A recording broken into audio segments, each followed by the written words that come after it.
মই যোৱা 11 আগষ্টত সন্ধিয়া সময়ত এই খবৰটো লাভ কৰিছোঁ যে তেখেতসকলে জনাইছে তোমাৰ ৰেকৰ্ডটো এপ্ৰুভ হৈছে, কিন্তু তথাপিতো মই বিশ্বাস কৰা নাছিলোঁ। মই যেতিয়া ভালদৰে চালোঁ তেতিয়া গম পাইছোঁ যে সঁচাকৈ এই ৰেকৰ্ডটো এপ্ৰুভ হৈছে। ৱৰ্ল্ডৰ ভিতৰত আটাইতকৈ পৰম্পৰাগত সৰু মুখা গৰুড় পক্ষীৰ, যোনখন 1.3 চেণ্টিমিটাৰৰ হয়। এই মুখাই ৱৰ্ল্ড ৰেকৰ্ড কৰিব সক্ষম হৈছে। আৰু শ্ৰীমন্ত শংকৰদেৱৰ সৃষ্টি তেতিয়াৰ পৰাই চলি আহিছে। মাজুলীৰ পৰাই শিকা মই, স্কুলত কৰ্মশালা হৈছিল, তেতিয়াৰ পৰা এই কাম কৰি আছোঁ। আজি 2.5 বছৰ হ'ল মই কৰা। মই ভবা নাছিলোঁ যে মই বনোৱা মুখাও এদিন এনেকৈ বিশ্ব দৰবাৰত উপনীত হ'ব। মই বনাইছিলোঁ, মই নিজৰ কাম কৰি আছিলোঁ। মই সকলোকে এইটোৱে ক'ম, নিজৰ কাম সদায় কৰি যাবা। কোনেও নাজানে কেতিয়া কাৰ কি হ'ব লগা আছে, সেইটো কাৰণে নিজৰ কামখিনি কৰি যাব লাগে। মই বনোৱা মুখা বৰ্তমান ৰাজস্থানলৈকে গৈছে, তাৰপাছত অসমৰ বিভিন্ন প্ৰান্তত আৰু ৱেষ্ট বেংগলতো পঠাইছোঁ। অসমৰ লখিমপুৰ, গুৱাহাটী, তাৰপিছত মঙলদৈ, নগাঁৱতো পঠাইছোঁ। মই মুখাৰ বাহিৰেও কাঠৰ কামো কৰোঁ, তাৰপাছত চিমেণ্টৰ কাম কৰোঁ, মাটিৰো মূৰ্তিবিলাক বনাওঁ। এইখন সম্পূৰ্ণ পৰম্পৰাগত ৰূপে তৈয়াৰ কৰা হৈছে। প্ৰথমে বাঁহেৰে সজাটো বনাই লোৱা হৈছে, তাৰপাছত তাৰ ওপৰত কুমাৰ মাটিৰে কাপোৰ প্ৰলেপ দি তাৰ ওপৰত গোবৰেৰে আকৃতিবোৰ দিয়া হৈছে। তাৰপাছত আৰু এবাৰ কাপোৰ প্ৰলেপ দি তাৰ ওপৰত ৰং কৰা হৈছে। এইখন 1.3 চেণ্টিমিটাৰৰ পৰা 1.4 চেণ্টিমিটাৰ। পূৰ্বৰ ইণ্ডিয়াৰ ৰেকৰ্ড আছিলে 1.6 চেণ্টিমিটাৰ, শিৱসাগৰৰ সুদৰ্শন শইকীয়া। তেখেতৰ ৰেকৰ্ড ব্ৰেক কৰিছে। আৰু কিছুদিন আগতে মই ইণ্ডিয়া বুক অফ ৰেকৰ্ডতো এপ্ৰুভ হৈছোঁ, সেইখন ব্ৰেক হৈছে আগৰখন। এতিয়া মই চৰকাৰী চাৰুক আৰু কলা মহাবিদ্যালয় গুৱাহাটীত ভাস্কৰ্য বিভাগত অধ্যয়ন কৰি আছোঁ। মই মোৰ নিজৰ কাম সদায় কৰি যাম। এই যি আমাৰ পৰম্পৰাগত মুখা সদায় বিচাৰোঁ বিশ্ব দৰবাৰ সদায় উপনীত হৈ থাকক, ইয়াৰ বাবে মই কাম কৰি যাম। আৰু তাৰ উপৰিও মই বিভিন্ন কৰ্মশালা দিম নামঘৰবিলাকতো, যাতে আৰু কিছু লোকে আগবাঢ়ি আহক। আমাৰ গুৰুজনাৰ যি অপূৰ্ব সৃষ্টি, এই সৃষ্টিটোক সদায় আগবঢ়াই নিব পাৰে। মই তেখেতসকলক এটাই আহ্বান জনাম যে আমাৰ যি এই গুৰুজনাৰ যি অপূৰ্ব সৃষ্টি, এই কিমান বছৰ পুৰণা কলাটো যাতে জীয়াই ৰাখে আগন্তুক সময়লৈ।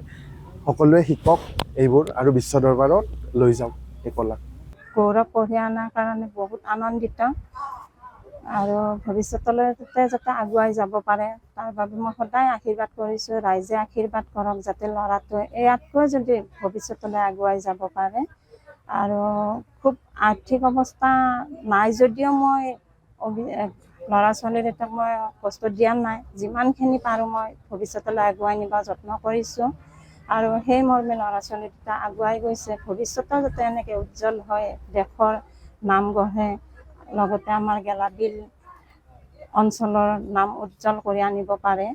আৰু আপোনালোকলৈও মই ধন্যবাদ জনাইছোঁ। সৰুৰ পৰাই এই প্ৰতিভা দেখিছিল নে আপোনালোকে? হয়, সৰুৰ পৰা মোৰ মানে শাহুমা, ৰেণু মেধি এইবিলাক ধৰক আপোনাৰ জাকৈ, খালৈ, বিচনী মানে বনাই আছিলে। তেতিয়া ৰঞ্জিত মেধি বহুত সৰু, মানে আইতাকৰ লগত দাখন লৈ মানে পঢ়া এৰি দিয়ে, দি আকৌ আইতাকৰ লগতে কাটি থাকে। তেতিয়া কেতিয়াবা মই খং কৰোঁ, নপঢ়ি মানে এইবিলাক কৰি থাকে। কৰে যদিও মই বহুত উৎসাহো দিছিলোঁ, কাৰণ ভৱিষ্যতলৈ যাতে আগুৱাই যাব পাৰে সেই মৰ্মে মানে ল'ৰাটোৱে আইতাকৰ কৃতি ৰাখিলে আৰু আগুৱাই গৈছে। আজি অল ৰেকৰ্ডত আগবাঢ়ি যাব পাৰিছে।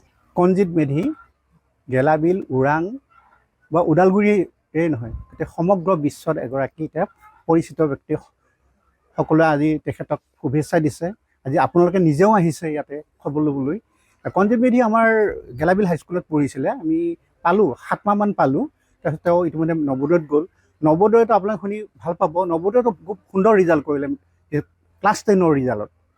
আৰু এইবাৰ দ্বাদশত ওৰাং অঞ্চলৰ ভিতৰত এটা ভাল নম্বৰ পাইছে। গতিকে তেওঁৰ যিটো এইবিলাক সৃষ্টি, তেওঁৰ শিল্প, তেওঁৰ ভাস্কৰ্য, এইখিনিয়ে আমাক বহুত মোহিত কৰিছে, ওৰাং গেলাবিল ৰাইজক মোহিত কৰিছে। আৰু তেখেতৰ আমি শুভকামনা কৰোঁ, তেখেতে আৰু ভৱিষ্যতে এনেকুৱা আগুৱাই যাওক, সেইটোক আমি অঞ্চলবাসীয়ে, বিশেষকৈ ওৰাং অঞ্চলবাসীয়ে কামনা কৰিছোঁ। কণজিতৰ ভাল হওক। আমাৰ মানে মানুহৰ ধাৰণা মাজুলীতে কেন্দ্ৰীভূত যে মুখা শিল্প, কিন্তু মাজুলীৰ পৰা উলিয়াই আনিলে।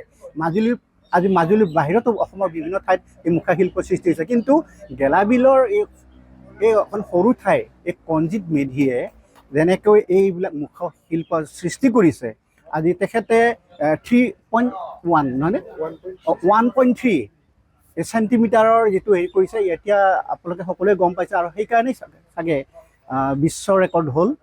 গতিকে তেখেতৰ এনেকুৱা সৃষ্টিবোৰ অবিৰত হৈ থাকক, আপোনালোকৰ আশীৰ্বাদ থাকক।